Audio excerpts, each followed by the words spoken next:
Hello नमस्कार दोस्तों। स्वागत है आप सबों का अपना यूट्यूब चैनल थिंक सिंगल में। दोस्तों, क्या आपका भी वोकैब कमज़ोर है दोस्तों? क्या आप भी चाहते हैं कि आपका वोकैबुलरी यानी शब्दकोश यानी शब्द भंडार बहुत मजबूत हो जाए और कॉम्पिटिटिव एग्ज़ाम में जो शब्द भंडार के जो बहुत सारे क्वेश्चंस होते हैं, वो आपसे ज़रूर बने दोस्तों। तो इस वीडियो को आप अंत तक देखिए दोस्तों। इस वीडियो में मैं एक ऐसा मैजिकल बुक के बारे में बात करने जा रहा हूँ, जो कि दोस्तों आपके प्रिपरेशन में 4 चाँद लगा देगा। तो चलिए दोस्तों, हम लोग शुरू करते हैं कि हम लोग जो दोस्तों है वर्ड पावर मैड जी को कैसे पढ़ेंगे, क्या अप्रोचेस होंगे और दोस्तों किस तरह से हम सारे सेशंस को आराम से कंप्लीट कर लेंगे कोई भी बिना दिक्कत का। तो दोस्तों आज का हमारा वीडियो टोटली डेवोटेड होगा how to read word power made easy कि नॉर्मन लुइस एक बहुत ही ज़बरदस्त वोकैब के लिए इंग्लिश लेखक है जिन्होंने इस बुक को लिखा है। मस्त बुक है। चलिए मैं आपको आज बताऊंगा कि हम लोग वर्ड पावर मैड जी को कैसे पढ़ेंगे। दोस्तों इस वीडियो में मैं आपको बताऊंगा कि किस तरह से दोस्तों हम लोग जो है वर्ड पावर मैडेजी को पढ़ेंगे। पहले हाउ टू स्टडी, उसके बाद मैं आपको बताऊंगा इसी वीडियो में कि कहाँ से शुरुआत करें वर्ड पावर मैडेजी में, कहाँ से शुरुआत करें, शुरू से या अंत से या बीच से। उसके बाद दोस्तों मैं ये आपसे चर्चा करूंगा कि इसको 50 दिन में कैसे कवर, क्योंकि आने वाले दिन में सीडीएस का एग्जाम है, एफ कैट का एग्जाम है दोस्तों। इसके बाद एनडीए का एग्जाम है, यानी कि आप किसी भी तरह के कम्पिटिटिव एग्जाम की तैयारी करते हैं, चाहे एसएससी हो चाहे रेलवे हो, कोई भी जो एग्जाम जिसमें इंग्लिश पूछी जाती है दोस्तों, एसएससी के लिए, रेलवे के लिए, सीडीएस के लिए रामबाण होगा। 50 दिन में से कवर कैसे करें, उसके बाद हम वर्ड पावर मैट्रिक्स को याद कैसे कर सकते हैं। जो बच्चे पढ़े हैं उनको पता है दोस्तों कि वर्ड पावर मैट्रिक्स में कितना हार्ड वोकैब यूज किया रहा था। उसके बाद दोस्तों, क्या ये बुक पढ़ने के बाद हमारा वोकैब की दुनिया के लिए दिमाग खुल जाएगा या फिर और कुछ मिस्ट्री होगी। इसके अलावा दोस्तों हम लोग ये बताएंगे, चर्चा करेंगे कि इस बुक को हम लोग बून कैसे बनाएं, यानी आशीर्वाद कैसे बनाएं, किसके लिए, एनडीए के लिए, सीडीएस के लिए और अलग अलग कॉम्पिटिटिव एग्जाम के लिए। तो चलिए दोस्तों हम लोग स्टार्ट करते हैं कहाँ से। तो इस किताब को दोस्तों पढ़ना कैसे है, दोस्तों क्या अप्रोच होंगे, इसके लिए हमें क्या मटेरियल की आवश्यकता पड़ेगी, चलिए सारे चर्चा हम करते हैं दोस्तों। दोस्तों सबसे पहले मैं आपसे चर्चा करूंगा हाउ टू स्टडी से पढ़ना कैसे, ठीक है। देखिए दोस्तों, इस किताब में जब आप इसे खोलिएगा तो इसमें कई सारे चैप्टर हैं, 47 सेशन है दोस्तों। हर एक सेशन को आपको बहुत ही बेहतरीन ढंग से पढ़ना है, क्योंकि सारे सेशंस दोस्तों इसके महत्वपूर्ण हैं।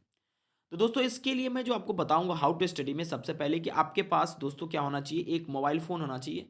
अब मोबाइल फ़ोन की आवश्यकता कब पड़ेगी, क्यों पड़ेगी, सारे में चर्चा करूंगा। उसके बाद दोस्तों आपके पास एक नोटबुक होना चाहिए, जो कि इस बुक को पढ़ने के बाद यूज करेंगे। और दोस्तों एक बात आप हमसे शुरू में ही प्रॉमिस कीजिए कि आप लोग इसके एक भी चैप्टर को नहीं छोड़ेंगे, अगर वो हार्ड होता है तो भी। ओके, क्योंकि आपका भाई इस वीडियो में ऐसा तरीका बताने वाला है जिससे आप सारे सेशंस को आराम से कर लोगे, ठीक है। उसके बाद दोस्तों देखिए, इसके अलावा आपके पास क्या होना चाहिए, एक पेंसिल होना चाहिए और एक हाइलाइटर भी होना चाहिए। हाउ टू स्टडी के लिए पहले इतने मटेरियल्स आपके पास होनी चाहिए, ठीक है दोस्तों। ये सारे मटेरियल्स आप इकट्ठा करोगे तभी नॉर्मल लुइस को पढ़ना शुरू करोगे, क्योंकि दोस्तों कई सारे ऐसे पॉइंट्स होंगे जहां पर आपको हाईलाइट करना पड़ेंगे, जहां पर आपको काफ़ी अलग अलग वर्ड प्रॉब्लम होंगे जिसको आपको मोबाइल के सहारे सीखना पड़ेगा, ठीक है। अब दोस्तों अगला पॉइंट आता है कि हम लोग कहाँ से स्टार्ट करें। जी हाँ दोस्तों, ये सबसे महत्वपूर्ण पॉइंट है कि आखिर स्टार्ट कहाँ से किया जाए दोस्तों, क्योंकि किसी भी जर्नी का स्टार्टिंग पॉइंट ही उसका सबसे ज़बरदस्त दोस्तों मज़ेदार क्षण होता है दोस्तों। दोस्तों मैं आपको बताना चाहता हूँ कि इसमें कुल मिला के 47 सेशन है। और दोस्तों आप कहाँ से स्टार्ट करें, जैसे ही इस बुक को आप खोलेंगे तो इसमें आपको एक वोकैब टेस्ट नज़र आएगा। तो दोस्तों कुछ नहीं, आप उस टेस्ट को दे दो, जितना भी नंबर आए घबराने की कोई ज़रूरत नहीं है। अगर जीरो भी आ जाए, एक भी नहीं आता उसमें से वर्ड, कोई फ़र्क नहीं पड़ता है। लेकिन इसके पहले सेक्शन में जो इसका टेस्ट सीरीज है उसे ज़रूर दीजिए, ठीक है। उसके बाद दोस्तों आप सेशन 1 की और मूव ऑन कीजिए दोस्तों। जी हाँ दोस्तों, वो चैप्टर नंबर 3 है लेकिन वो सेशन 1 होगा दोस्तों, ठीक है। क्योंकि सभी सेशंस इसमें जो है सबका अपना अपना यूनिक वैल्यू है, सबका ज़बरदस्त वैल्यू है दोस्तों, ध्यान रखिएगा इस बात को, ठीक है। चलिए मैं आपको एग्जाम्पल के थ्रू समझाता हूँ किस तरह से आपको चीज़ों को करना है, ठीक है। मैं यहाँ पर आपको स्क्रीनशॉट के थ्रू भी दिखाऊंगा। देखिए जब आप सेशन फर्स्ट में जाएंगे, यानी सेशन 1 में, तो आपको वहाँ पर मिलेगा how to talk about personality types, ठीक है। पर्सनैलिटी टाइप्स जो होता है कि यानी कौन व्यक्ति का किस तरह का पर्सनैलिटी रिफ्लेक्ट करता है, उसके बारे में दोस्तों इसमें चर्चा किया गया। हालांकि इंडेक्स नंबर 3 है, लेकिन दोस्तों सेशन नंबर 1 है। 1 से 3 तक इसी चीज़ के बारे में चर्चा किया गया है कि अगर कोई घमंडी व्यक्ति है तो उसके लिए कौन सा वर्ड आप यूज कर सकते हैं, अगर कोई व्यक्ति बहुत ज़्यादा बात करता है उसके लिए कौन सा यूज कर सकते हैं, कोई दूसरों की मदद करता है उसके लिए कौन सा यूज करते हैं। तो सारा चीज़ मैं धीरे धीरे करके पढ़ाऊंगा। तो दोस्तों जैसा कि आपको पता है कि इसमें कि हमारे पास जो है कि पर्सनैलिटी टाइप्स के काफ़ी वर्ड्स हैं, ठीक है, सेशन 1 से लेकर सेशन 3 तक, ठीक है। तो उसके बाद दोस्तों अगला हमारा पॉइंट आता है, यहाँ से सबसे पहले आप यहाँ से क्या कर सकते हैं, क्या इसमें प्रीव्यूज़ है, ठीक है? यहाँ से आप यहाँ तक देख सकते हैं, ठीक है? इसमें आप इस पूरे 3 सेशन में क्या पढ़ेंगे, तीनों लक्ष्य में क्या देखेंगे कि मैरिज से नफ़रत करने वाले इंसान के बारे में पढ़ेंगे, जो अकेला जीवन बिताता उसके बारे में पढ़ेंगे। उसके बाद मानवता से नफ़रत करने वाले इंसान के बारे में पढ़ेंगे। जो इंसान थोड़ा लज्जा महसूस करता है, जिसको थोड़ा लाज लगता है, इन हमारे बिहारी लैंग्वेज में शर्माता है, ब्लश करता है, ठीक है? ओके, इंट्रोवर्ट है, उसके बारे में आप लोग पढ़ेंगे, अलग-अलग वर्ड होंगे। मैं अपना पूरा दोस्तों इसमें एक्सपीरियंस झोंकता हूँ, क्योंकि मैंने वर्ड पावर मैडी जी को लगभग 8 बार पढ़े हैं, ठीक है? और मैं एक शिक्षक भी हूँ दोस्तों, इसे पढ़ाता भी हूँ अलग-अलग जगहों पे, ठीक है? चलिए दोस्तों, तो अब अगला प्रश्न आपके दिमाग में होगा कि सर आखिर इसे सेशन 1 से स्टार्ट कैसे करें? तो चलिए दोस्तों, हम आपको बताते हैं, ध्यान से सभी समझिएगा इस बात को। देखिए दोस्तों, सबसे पहले क्या ध्यान आपको रखना है कि जो कुछ पॉइंट्स मैं आपको बताना चाहता हूँ, पढ़ना जब शुरू करेंगे, स्टार्ट करेंगे, तो देखिए, सबसे पहले दोस्तों आप इसको पढ़िए, जो भी दिए गए हैं सेशन से मैं आपको बताता हूँ, ठीक है? जैसे देखिए, मान लीजिए कि पहले पढ़िए आप, ठीक है? शुरुआती के तौर पर मान लीजिए मैंने ये सेशन को लिया, ठीक है? यानी 1, 2 यानी कि क्या कैसे दिया गया, ध्यान से समझिएगा। पहले दोस्तों यहाँ पर आपको सबसे ऊपर में ये आपका कह रहा है कि औरतें अच्छी नहीं होती है, इस पॉइंट को कह रहा है। अब दोस्तों यहाँ पर बता रहा है कि क्यों नहीं अच्छी होती, क्या कंडीशन इस बंदे के साथ हो गया जो नहीं अच्छी होती है। उसके बाद एक वर्ड यहाँ पर दोस्तों इंट्रोड्यूस है, मिज़ोगिनिस्ट, ठीक है? तो सबसे पहले आपको ये दिमाग में आनी चाहिए कि मिज़ोगिनिस्ट का मतलब क्या होता है। दोस्तों आप आराम से इस वर्ड को एक बार देख लो, और उसके बाद ये जो सेक्शंस दिए हैं उसको आराम से पढ़ो दोस्तों, इसका असली मीनिंग इसी में छुपा हुआ है, ठीक है? और घबराना नहीं, क्योंकि आगे चल के ये वर्ड आपको अलग-अलग सेशन में क्लियर होते जाएँगे, ठीक है? चलिए, तो दोस्तों इसको करना कैसे, जितने भी सेक्शंस दिएँगे 10 वर्ड दिए हैं, 10 का कहीं न कहीं सारे में स्टोरी है। ये दोस्तों आपका, मैं आपको बता दूँ, ये आपका मीनिंग है, ये उसका स्टोरी है और नीचे में वर्ड दिया गया, ठीक है? 3 पॉइंट में, ठीक है? तो मैंने आपको क्या बताया कि सबसे पहले इसको पढ़िए और समझने की कोशिश कीजिए जो स्टोरी है उसके थ्रू, ठीक है? यानी कि जो स्टोरी आपने सेशन 1 में देखेंगे अभी शुरुआत में, ठीक है? उसमें स्टोरी बताया गया कि इगोइस्ट का किस तरह का स्टोरी रहता है, इगोटिस्ट का किस तरह का स्टोरी रहता है। पहले दोस्तों उसका मीनिंग, उसके बाद स्टोरी, फिर वर्ड, ठीक है? उसके बाद दोस्तों आपको शुरुआत में नहीं जाना है। बहुत बच्चे क्या करते हैं कि मान लीजिए उन्होंने इगोइस्ट पढ़ा, ठीक है? मैं अक्सर स्टूडेंट के साथ ये देखता हूँ, उनको इगोइस्ट समझ में नहीं आया, फटाक से जाते हैं इंटरनेट पे लिख देते हैं इगोइस्ट और वहाँ पर वो मीनिंग समझ लेते हैं। दोस्तों ऑब्वियसली ये तरीका ठीक है, लेकिन मेरे हिसाब से बिल्कुल गलत तरीका, ठीक है? दोस्तों सबसे पहले आप क्या करो कि देखो, इंटरनेट पे पहले मत जाओ, सेशंस को कंप्लीट करो। सेशन कंप्लीट करने के बाद दोस्तों अगर फिर भी समझ में नहीं आ रहे हैं, तब दोस्तों आप इंटरनेट का रेफरेंस ले सकते हैं। अगर आप स्टोरी को 2 बार 3 बार उसमें जो दिया गया, अगर उसको आप पढ़ेंगे ना दोस्तों, तो यकीन मानिए आपको वो समझ में आएगा, तभी जाके आपको दोस्तों अंदर से फीलिंग आ पाएगा। क्योंकि किसी किसी वर्ड को समझने और रटने में अंतर होता है। कोई इंसान अगर आपको स्टोरी के थ्रू कोई वर्ड बता रहा है तो आपको तुरंत याद हो जाएगा। दोस्तों प्लीज़ शुरुआती तौर में आप इंटरनेट पे नहीं जाइए। मैंने बोला था मोबाइल फ़ोन लेने के लिए, लेकिन मैंने मोबाइल फ़ोन किस लिए लेने के लिए बोला वो समझिएगा बात गौर से, ठीक है? देखिए, दोस्तों मान लीजिए कि मैंने यहाँ पर पढ़ा कोई चीज़, ठीक है? मान लीजिए मैंने यहाँ पर ये मिज़ोगिनिस्ट के स्टोरी को मैं पढ़ रहा हूँ, औरतें अच्छी नहीं होती, ठीक है? तो यहाँ पर दोस्तों मान लीजिए डीम पास्ट है, यहाँ पर आपका स्कॉन्ड है, ठीक है? जिसका मतलब होता है घृणा करना। मान लीजिए इस वर्ड का मीनिंग आप नहीं समझ पा रहे, यानी ये स्टोरी आप अच्छे से नहीं समझ पा रहे हैं, तो दोस्तों इसके लिए आपको इंटरनेट के रेफरेंस को लेना, ना कि दोस्तों इस वर्ड के लिए। इस स्टोरी को पूरे ठीक से समझिए, दोस्तों ये वर्ड अपने आप आपको समझ में आ जाएगा, ठीक है? ओके, ध्यान रखिएगा इस बात को। चलिए, अब दोस्तों आपको इसी तरह से सारे जो भी वर्ड्स है पहले उसको करना है, ठीक है? और इसके जो भी एक्सरसाइज है, अगर आपने सेशन 1 कंप्लीट कर लिया, मान लीजिए सेशन 1 में पर्सनैलिटी टाइप में 10 वर्ड है, तो 10 वर्ड के लिए दोस्तों एक्सरसाइज भी है, उसको लास्ट में लिखा भी गया, ठीक है? वो भी ध्यान देना है। और दूसरी बात कि दोस्तों जो वर्ड आप समझ चुके हैं, जैसे मान लीजिए आप ईगोइस्ट समझ चुके हैं, ठीक है?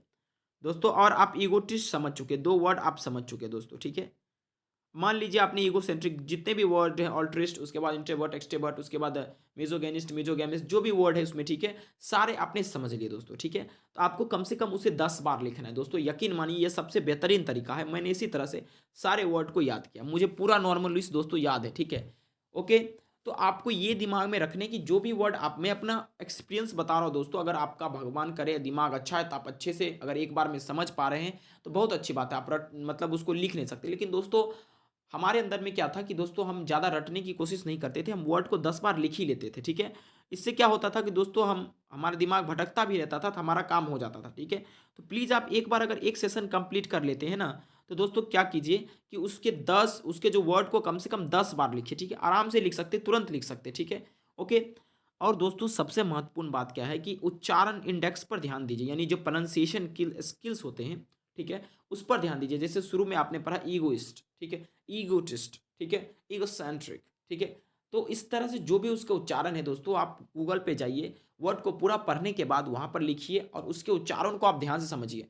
हालाँकि नॉर्मल इसमें भी उच्चारण का इंडेक्स दिया गया है, अगर वो आपको नहीं समझ में आ रहा है, तो प्लीज़ आप इंटरनेट पे जाइए और उच्चारण के इंडेक्स को अच्छे से समझ लीजिए, ठीक है?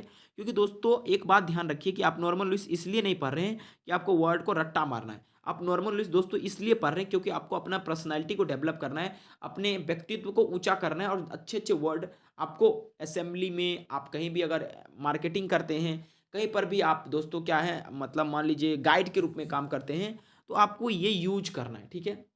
ओके, इसलिए अगर आपका मान लीजिए उच्चारण सही नहीं होगा, तो आपको बोलने में दोस्तों तकलीफ होगी। लेकिन अगर गूगल की मदद से धीरे-धीरे करके अगर आप उच्चारण भी शुरुआत में मान लीजिए अगर सही कर लेते हैं दोस्तों, तो आपके लिए बेहतरीन होगा। ध्यान रखिएगा, जब वर्ड को लिखिएगा ना, उसी समय उच्चारण सुधार लीजिएगा। 10 बार उसका उच्चारण भी लिखिएगा, 10 बार उसका उच्चारण भी कीजिएगा, ठीक है? ओके, ये बात मेरी बात समझिए, आपका बहुत ही अच्छा से हो जाएगा, ठीक है? दोस्तों, अब आपके दिमाग में एक पॉइंट ज़रूर आता होगा कि सर ये बुक लिखा कैसे गया है? इसको हम पढ़ेंगे कैसे?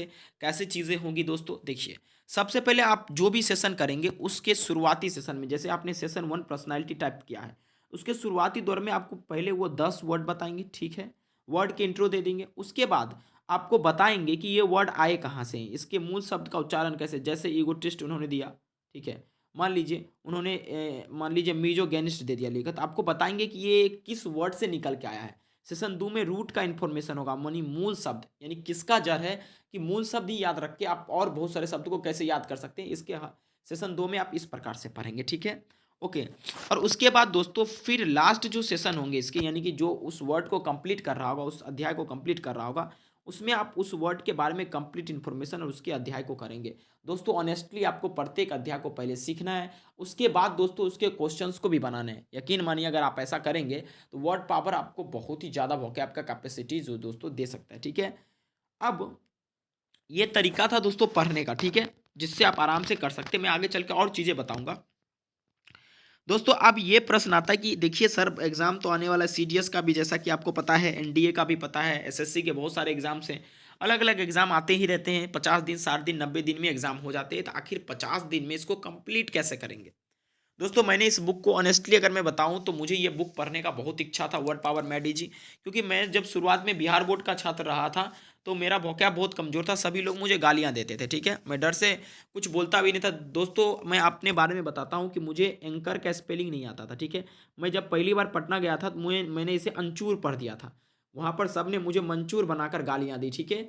इसीलिए दोस्तों आपका वोकैब अच्छी होनी चाहिए, ऐसा नहीं कि खराब वोकैब्स होगी तो आपकी समस्या और बढ़ सकती है, ठीक है? तो प्लीज़ आप इससे बहुत सारा वोकैब अपना बिल्ड कर सकते हैं, बना सकते हैं, ठीक है? देखिए, अब अगला प्रश्न है कि 50 दिन में कवर कैसे करेंगे? दोस्तों, जब तक आप पढ़ने में अच्छा नहीं रहेंगे, कोई भी सम्मान आपका नहीं करेगा, ठीक है? ओके। वैसे भी छात्र की फीलिंग्स को आज कोई नहीं समझ रहा है। देखिए, रेलवे एनटीपीसी में किस तरह से बेरोज़गारी के आलम को लेकर छात्रों के साथ दुर्व्यवहार किया जा रहा है, ठीक है? खैर, छात्र हम लोग हैं, हम लोग पे ज़्यादा ध्यान भी नहीं दिया जाता, ठीक है? चलिए, अब देखिए दोस्तों 30 मिनट कैसा करना हूँ शुरुआत में 30 मिनट आप सेशन पर दीजिए, यानी इसके कांसेप्ट पर। उसके बाद 15 मिनट रिवीजन पर, ठीक है? पहले आप कांसेप्ट को बढ़िया से पढ़ लीजिए जो वर्ड दिया गया है। वर्ड को 30 मिनट में आराम से पढ़ा जाता है, छोटा-छोटा सेशन से, ठीक है? 15 मिनट में रिवीजन का मतलब 15 मिनट में कम से कम उस वर्ड को 150 बार लिख देना। आराम से लिख सकते हो, बहुत तेज़ी में लिखना है, ठीक है? और उच्चारण भी तेज़ी से करना है, ठीक है? 15 मिनट पहले रिवीजन और 15 मिनट दोस्तों उच्चारण। मैं बार-बार कह रहा हूँ उच्चारण भैया, जो प्रोनंसिएशन है ये ज़्यादा ज़रूरी होना चाहिए, बहुत महत्वपूर्ण है, ठीक है? आप किसी भी शिक्षक से पढ़ो, आप अपने उच्चारण को सुधारो, जब तक उच्चारण नहीं सुधरेगा इंग्लिश में वोकैब ना तो मजबूत होगा, ना ही आप इंग्लिश बोल पाओगे। तो यहाँ पर हम वर्ड पावर को केवल जो वोकैब को यूज़ करने के लिए नहीं उपयोग कर रहे हैं, वोकैब को याद करने के लिए नहीं कर रहे हैं, इसको हम अपने पर्सनैलिटी को डेवलप करने के लिए यूज़ कर रहे हैं। किस तरह से हम समाज में शिक्षित व्यक्ति के बाद में 2-4 ऐसे शब्द बोलेंगे जो हमसे वो प्रभावित हो जाए या हमारा स्पीकिंग स्किल बेहतर हो जाए, ठीक है? ओके, तो इस तरह से आपको ध्यान देने हैं। इसके बाद दोस्तों क्या करना है देखिए, दिन 1 से जब आप शुरुआत करेंगे, ध्यान से समझिएगा, सबसे पहले आपको क्या करना है दोस्तों, मेरी बात गौर से समझिए। सबसे पहले आप कांसेप्ट लोगे इस किताब से, उसके बाद उसको उसी कांसेप्ट को ग्रास्प करोगे, अंडरस्टैंड करोगे, ठीक है? और उसके बाद उस वर्ड को रिमेंबर करोगे, ठीक है? रिमेंबर किस तरह से करना है मैंने आपको बताए थे, ठीक है? प्रत्येक सप्ताह दोस्तों आपका डिवोशन रिवीजन पे होना चाहिए। देखिए ये बुक बहुत ही मोटा है, छोटा है बट मोटा है, ठीक है? इसमें वर्ड भी बहुत बेहतरीन सा वर्ड है, कॉम्प्लेक्स वर्ड है, इनस्क्रूटेबल वर्ड है, ठीक है। मैं ये नहीं कहता हूँ कि वर्ड बहुत भारी, लेकिन थोड़ा सा कॉम्प्लेक्स है, मतलब बड़ा बड़ा सा वर्ड है, ठीक है। बड़ा बड़ा सा वर्ड को लिख कर ही याद किया जा सकता है, आप रट नहीं सकते इसको, ठीक है। जितनी बार लिखेंगे आपके दिमाग में फोटो उतना ही छपता जाएगा।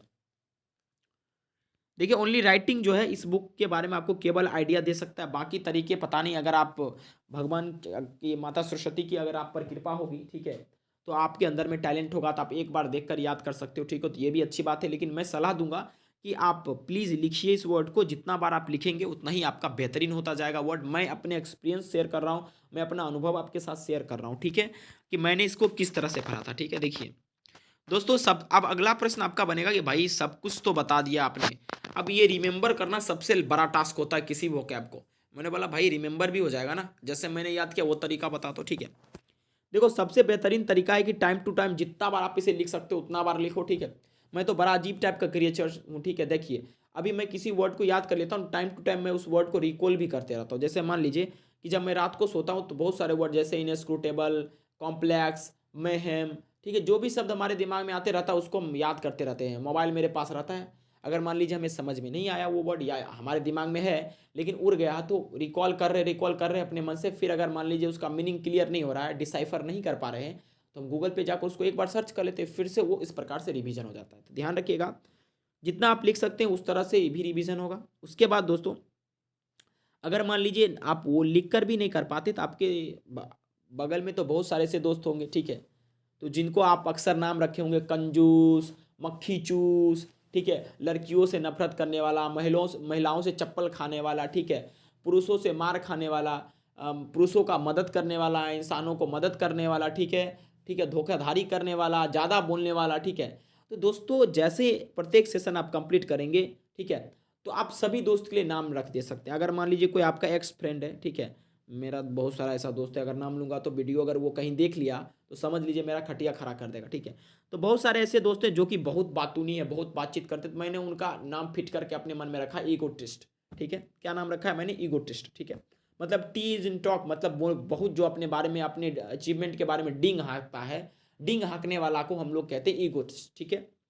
अब मान लीजिए और दूसरा आपने वर्ड इसी सेशन में, इसके कुछ सेशन में पढ़े, मिजोगेनिस्ट, यानी कि ऐसा बंदा जो महिलाओं से नफरत करता है उसे मिजोगेनिस्ट कहते हैं, ठीक है। तो मान लीजिए फिलेंथ्रोपिस्ट है, तो ये भी आप बैठा सकते हैं कि जो बंदा किसी दूसरे को मदद करता है उसे फिलेंथ्रोपिस्ट कहते हैं, जैसे रतन जी टाटा हो गए, ठीक है।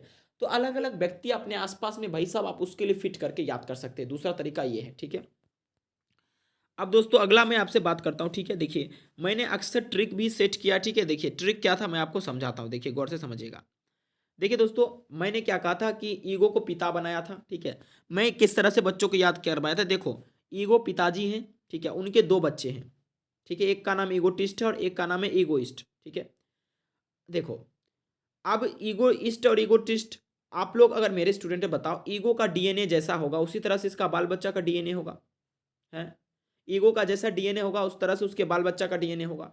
ईगो का डीएनए कैसा है? तो घमंडी वाला डीएनए, अहंग करने वाला डीएनए। ईगो जिस आदमी में रहता है वो हमेशा अपने अचीवमेंट के बारे में बात करते रहता है, हमेशा अपना फायदा खोजते रहता है। तो इसका बालो बच्चा उसने पैदा होगा ईगो का, ठीक है। एगो ईगोटिस्ट पैदा होता है, एगो ईगोइस्ट पैदा होता है, ठीक है। तो जो ईगोटिस्ट पैदा होता है, टी मने टॉक, खूब बातें करते रहता, कहता हम ही कर दिए, हम वो कर दिए, I did this, I did this, I did that, ठीक है। ईगोइस्ट कहता जो है हम ही है, ठीक है, मतलब जो कुछ है हम ही है, हमसे बढ़कर कुछ भी नहीं है, ठीक है। क्लियर बात है? ओके, वो हमेशा भाई साहब 1 रुपया का फायदा देखा। इगोइस्ट बड़ा ही खतरनाक व्यक्ति होता है, वो देखेगा ना कि अरे बाप रे 1 रुपया का हमारा फायदा है तभी काम करेंगे, अगर मेरा फायदा है नहीं करेंगे, ठीक है। तो इस तरह से मैंने याद किया था बहुत सारे ट्रिक बना कर, ठीक है।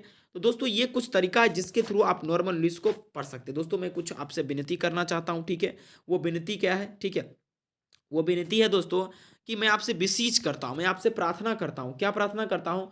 कि प्लीज़ आप गलत प्रोनाउंसिएशन के साथ इस बुक को मत पढ़िए, अन्यथा ये बुक आपके लिए यूजलेस हो जाएगा, मुझे जहाँ लगता है। क्यों?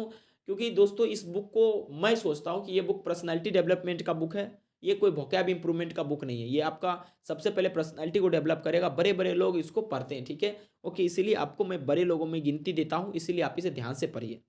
देखिए दोस्तों, अब एक छोटी सी बात मैं आपको समझाना चाहता हूँ। अगर दोस्तों इस बुक को आपने अच्छे से पढ़ लिया, ठीक है, अगर आपके दिमाग में इसके प्रति कंसेप्ट आ गए दोस्तों, तो आप अपने गांव के कोई बकलोल बच्चा को पकड़िए, ठीक है, बकलोल बच्चा इन टर्म्स मतलब छोटा बच्चा, जो कि कुछ जल्दी नहीं समझता, ठीक है, खाली बकवास करते रहता भर दिन, ठीक है। उसको अगर आप दोस्तों, अगर जो सेशन आप समझें, अगर आप उसको अच्छा से समझा देंगे, अगर उस समझ के एक बार में दोस्तों वो वर्ड बोल दिया, ठीक है, तो समझ लो कि भाई आपका कंसेप्ट क्लियर और क्रिस्टल है। अगर वो नहीं समझा तो समझ लो आपको फिर से रिवीजन करने की ज़रूरत है। अगर वो सीख गया बच्चा आपका कंसेप्ट, तो समझ लो आपका कंसेप्ट क्लियर है, नहीं तो वो आपको फिर रिवीजन करना पड़ेगा, ठीक है। जाके फिर से रिवाइज करो, फिर उसको सिखाओ। दोस्तों मैंने यही प्रोसेस अपनाया था।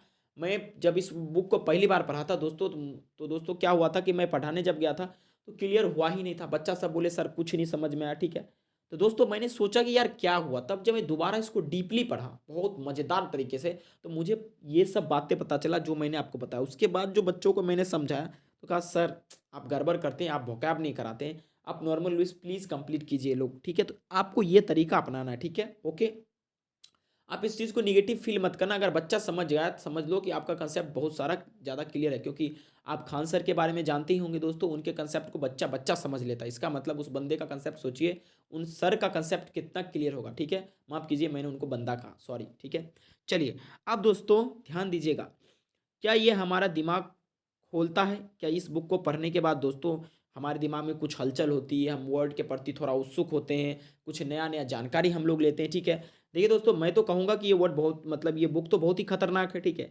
मैंने इसी बुक से रूट वर्ड के बारे में मुझे जानकारी लगा था, जिसके थ्रू मैंने बच्चों को बहुत सारा रूट वर्ड पढ़ाया। रूट वर्ड का मतलब मूल शब्द होता है। तो I think this book is well, ठीक है, बहुत अच्छा बेहतरीन है, क्योंकि आपको इसके बारे में, इसमें कई सारे मूल शब्द के बारे में पता चलेंगे, नए नए वर्ड के बारे में पता चलेंगे, अलग अलग अप्रोचेस, अलग अलग टेक्निकल टर्म के बारे में पता चलेंगे, ठीक है। देखिए अब इस बुक को पढ़ने के बाद ना आपको वोकैब का फियर हट जाएगा और बोलेंगे भाई मैंने नॉर्मल लुइस पढ़ा। अगर किसी को आप बोल दो मैंने नॉर्मल लुइस पढ़ा है, तो थोड़ा देर वो बंदा सोचेगा कि भाई हाँ सच में नॉर्मल लुइस इसने पढ़ा है, ठीक है। एक अगला प्रश्न जमता है कि सर आखिर नॉर्मल लुइस को कैसे हम आशीर्वाद के रूप में बना सकते हैं, यानी चाहे एनडीए की तैयारी करते हैं चाहे सीजीएस की तैयारी करते हैं, इसको बूंद यानी एक ही किताब पढ़कर कैसे वोकैब की ठोक हम ठोक हो जाएगी, मतलब ईंट से ईंट बजा देंगे वोकैब को, ठीक है। मतलब एक ही किताब पढ़ के कैसे हम वोकैब में बहुत अच्छा स्कोर कर सकते हैं, ठीक है। देखिए जब आप इस सेशन को 50 से 60 दिन में, आप आज ज़्यादा भी समय ले सकते हैं अगर आपके पास समय है। अगर इसको पूरा आप कंप्लीट कर लेते हैं तो दोस्तों तब जाके आपको क्या करना है कि इसमें अंडरस्टैंडिंग करना है, नोट्स को बनाना है, ठीक है। नोट्स को बनाना है और नोट्स बनाते वक्त में आपको सारे चीज़ की ज़रूरत पड़ेगी, पेंसिल, पेन, उसके बाद हाइलाइटर, ठीक है। तो आप अलग कॉपी में इसके नोट्स बनाओ। दोस्तों नोट्स बनाने का मतलब ये नहीं होता कि जो उसमें वर्ड दिया गया उसी को छाप दो, जी नहीं, तब वो आपके एग्जाम पॉइंट ऑफ व्यू से महत्वपूर्ण नहीं होगा। तो दोस्तों सबसे पहले आप इस वर्ड का साइनो लिखो, एंटो लिखो। जैसे मैंने आपको बोल दिया ईगोइस्ट, ठीक है, या मैंने बोल दिया डर्मेटोलॉजिस्ट, ठीक है, मैंने बोल दिया टेसिटर्न। मैं कहीं कहीं से बोलता हूँ ताकि आपको ये पता चले कि मैंने पढ़ा है, क्योंकि बहुत बच्चे के दिमाग में शक रहता है कि नहीं, ठीक है। तो अगर मैंने डर्मेटोलॉजिस्ट लिखा, ठीक है, या ईगोइस्ट लिखा, तो दोस्तों इसका साइनो एक तरफ लिखेंगे और एक तरफ एंटो, और इस पर एक सेंटेंस, ठीक है।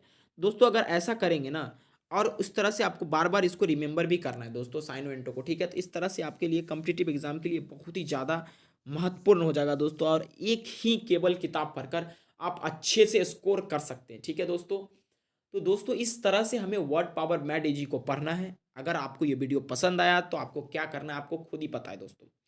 इस अप्रोच को अपनाकर पढ़िए। अंत में यही कहना चाहता हूँ कि अगर वोकैब इंप्रूव करना है तो प्लीज़ एक बार वर्ड पावर को आप हाथ लगा कर देखिए, एक बार ये पढ़ कर देखिए, ठीक है।